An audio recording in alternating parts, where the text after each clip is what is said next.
हे बघा आम्ही पण शाळा शिकलो, आम्ही पण रस्ता खाल्ले, पण यंग पोरांनी असं नाही चालायचं, जास्त लढायचं. कोण जण कोण आहेत बोलणारे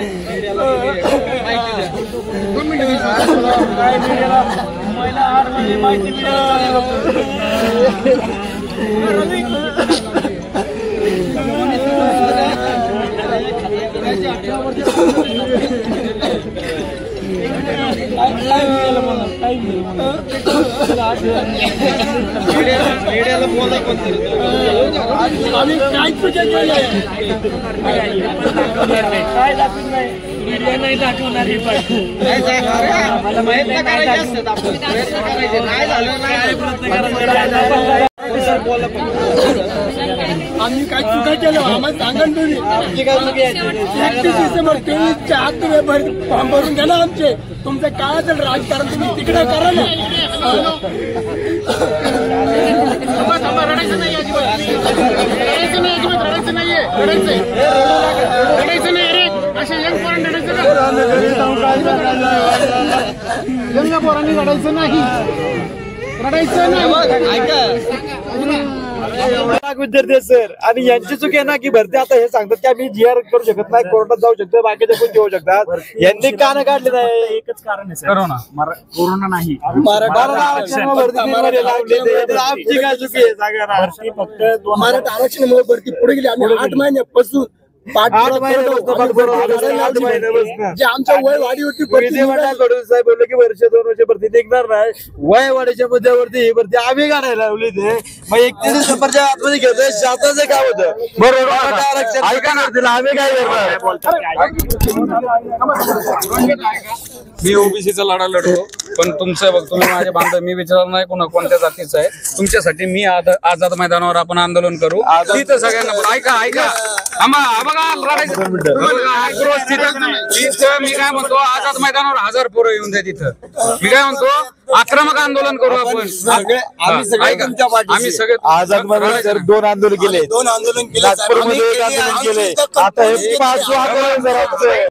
आम्हाला एकच व्यक्ती काढलाय जारंग पाटलांनी, सगळ्या तयार आहेत, मराठा माहिती ना त्यांनी पुढे घालवली, त्यांनी पुढे सगळ्या तयार असतील, त्यांचा जीआर आहे, त्यांचे व्हिडिओ सगळं तयार आहे. फक्त तुमच्यासाठी मी लढाई लढतो बस. 22-23 ची भरती होती. 8 महिन्यापासून आम्ही प्रयत्न करतोय भरती काढण्यासाठी. 31 डिसेंबरच्या अगोदर भरती काढणं अपेक्षित होतं. विधिमंडळात याची चर्चा झाली होती. हे आज आम्हाला सांगतात की आम्ही हे देऊ शकत नाही, भरती आता अर्ध्या टप्प्यावरती आलेली आहे.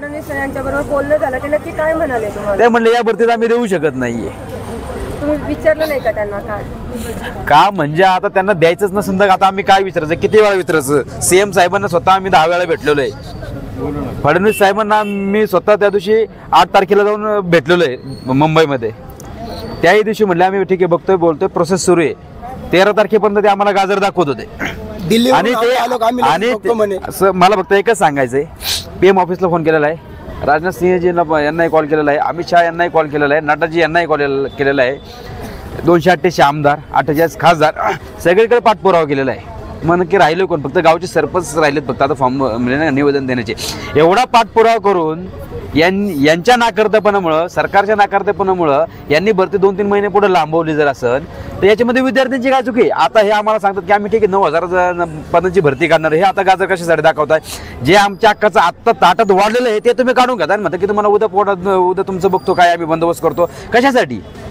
हां, आणि यांना समजा आता ह्या पॉलिसीच्या गोष्टी, बाकीच्या काही गोष्टी समजा कोर्टाचे जे काही विषय असेल, यांना आता असं कधी मुदतला जीआरचं मुदतवाढ जर दिले सामान्य प्रशासनाच्या तर कोर्टात विद्यार्थी जाऊ शकतात. मग हे सर आत्ता कळतं तर यांच्याकडे सगळी यंत्रणा होती. मग यांनी यापूर्वी याचा अभ्यास केला नव्हता का?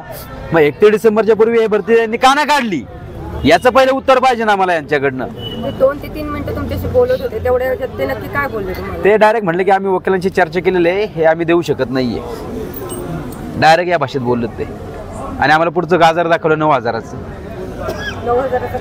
9000ची पुढची भरती काढू, त्याच्यामध्ये तुम्हाला संधी देऊ. मग तोपर्यंत आमचं ते वय संपून जाईल. मग त्यावेळेस तुम्ही असंच बसा. कसं शक्य आहे तुम्ही सांगा ना? 5 वर्षापासून कारागृह आणि बॅट्समनची भरती निघालेली नाहीये. ज्यांची हाईट थोडीफार 8 सेंटीमीटर कमी असते त्यांना बॅट्समन मध्ये चान्स मिळतो. मुलं 5-5 वर्षापासून प्रॅक्टिस करतात आहे. आणि यांनी हे जर आम्हाला चान्स देत नाही, आणि सगळ्यात महत्त्वाचं म्हणजे की शेवटची भरती म्हणजे आम्ही जीवाचं रान केलेलं आहे मॅडम. अक्षरशः म्हणजे ना पायाला फोडेसपर्यंत आम्ही पळालेलो आहे, रात्रीचा दिवस केलेला आहे. आणि ही आमची जी हक्काची लढाई, हक्काची आमची परीक्षा देण्याची जी आहे, ही आमची परीक्षा नाही देण्याचा आमचा हक्क हे यांना एरवून देण्याचा अधिकार कोणी दिलेला आहे आणि कशासाठी एरवून घेतात ते? हा, ह्याचं एकच कारण सांगतो. आता मी विद्यार्थी आहे, बाकीच्या गोष्टी आम्ही बोलू इच्छित नाहीये. ह्यांना ही भरती विधिमंडळात ते बोललेत की ही भरती वर्ष 2 वर्ष निघणारच नव्हती, वयवाढीच्या मध्यवर्ती किंवा मुलांची वयामध्ये ओलांडून जाऊ नये म्हणून ही भरती काढलेली आहे. यांनाही माहिती होती की आपले जे काही जे सामन्यापासूनचा GR काढलेला आहे हा 31 डिसेंबरला संपतोय. मग त्याच्यावरती हेही बोलले होते की आपण आता फॉर्म भरून घेऊया, 7-8 महिन्यानंतर पुढे भरती घेऊ शकतो. या बघतो मग या सगळ्या गोष्टी त्यांना सगळं जे काही कायद्याचा अभ्यास यांना सगळं माहिती होतं, तर मग यांनी हे जाणून बुजून केलंय का, याचं उत्तर त्यांनी दिलं पाहिजे. आमची व्हिडिओ बातमी आवडल्यास लाईक, शेअर आणि समांतर चॅनलला सबस्क्राईब करायला विसरू नका.